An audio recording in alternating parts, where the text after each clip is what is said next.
with Jim Cochran of Louisiana Tech, who founded the sports section for Informs and was first chair of that section. Why start a sports section?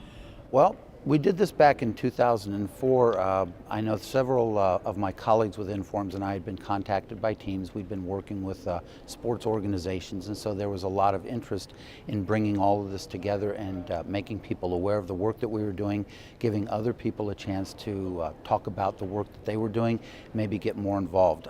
Sports and analytics has grown quite a bit over the last 20 years, and this was just an outcome of that, naturally. So what major contributions can analytics make to sports? Well, Shannon, I kind of think of this as on the field and off the field. Off the field, we can look at economics. What kind of contribution does a franchise make to a region? What's the value of a player? What's a franchise? If you look at what goes on the field, you think about what sort of performance can you expect out of a player. This is more difficult with prospects because you don't have a lot of information and you're trying to project a performance based on very unreliable information. As a player gets older, you get more information on that player, but then the challenge becomes anticipating when his or her performance stops improving and starts degrading with age. After that, you start to think about how teams fit together. Do players provide positive synergy when you put them together? Do they provide negative synergy? Once you figure that out, the last issue is how do you use that information to predict who wins and who loses in various games and series? And that involves looking at matchups. One team plays a certain style of defense, one team plays a certain style of offense.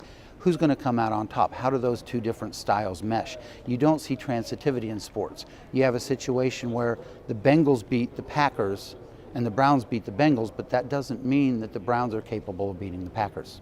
So Jim, how are these trends reflected in Informs? Well, obviously we have the section that we started in 2004, and that section actually puts together a series of sponsored sessions of talks. So we have talks that we're featuring on soccer, on football, on baseball, on basketball, on hockey, on the relative age effect, on the impact of penalties, on the number of goals a hockey team scores, on scheduling sports leagues and scheduling tournaments. We have speakers who are coming in from Asia. We have speakers who are coming in from Europe.